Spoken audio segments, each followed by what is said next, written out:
नमस्ते दोस्तों, स्वागत है मेरे चैनल पर। आज हम शुरू करने जा रहे हैं एक शानदार सफर की, रामायण का पार्ट 1। ये एक ऐसी कहानी है जो हजारों साल पुरानी है, जिसमें है धर्म, प्रेम और बलिदान की कहानी। तो चलिए शुरू करते हैं वाल्मीकि जी की रामायण।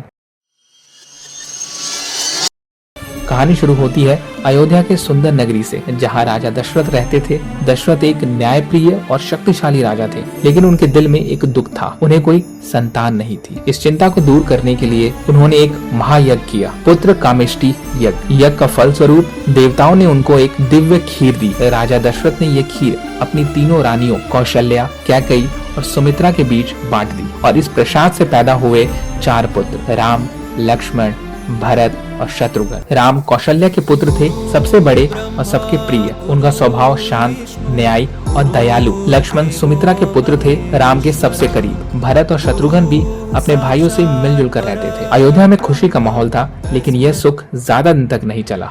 एक दिन महर्षि विश्वामित्र अयोध्या के दरबार पहुंचे। उनकी आंखों में तेज और मन में एक विशेष उद्देश्य था। उन्होंने राजा दशरथ से कहा, उनके यज्ञ को राक्षसों से खतरा है। हे राजन, मुझे आपके राम लक्ष्मण की सहायता चाहिए। वे मेरे यज्ञ की रक्षा करेंगे और राक्षसों का संहार करेंगे। राजा दशरथ पहले चिंतित हुए, क्योंकि राम और लक्ष्मण अभी युवा थे, लेकिन गुरु वशिष्ठ के समझाने पर उन्होंने अनुमति दे दी। राम लक्ष्मण धनु बाण लेकर विश्वामित्र के साथ यात्रा को निकल चले। जंगल के रास्ते में विश्वामित्र ने राम और लक्ष्मण को कई दिव्य अस्त्र और शस्त्रों का ज्ञान दिया। दोनों भाई अपनी वीरता और बुद्धि से ऋषि को प्रभावित करने लगे। यात्रा के दौरान राक्षसी ताड़का ने उन पर हमला किया। राम ने अपने धनुष से एक ही बाण में ताड़का का वध कर दिया। यह उनकी पहली बड़ी जीत थी। विश्वामित्र ने प्रसन्न होकर राम की प्रशंसा की। ताड़का के वध के बाद विश्वामित्र राम और लक्ष्मण को अपने आश्रम ले गए, जहाँ उन्होंने यज्ञ की रक्षा की। यह यात्रा राम के महान भविष्य की शुरुआत। इस तरह राम और लक्ष्मण ने अपनी वीरता का पहला परिचय दिया। अगले भाग में जानिए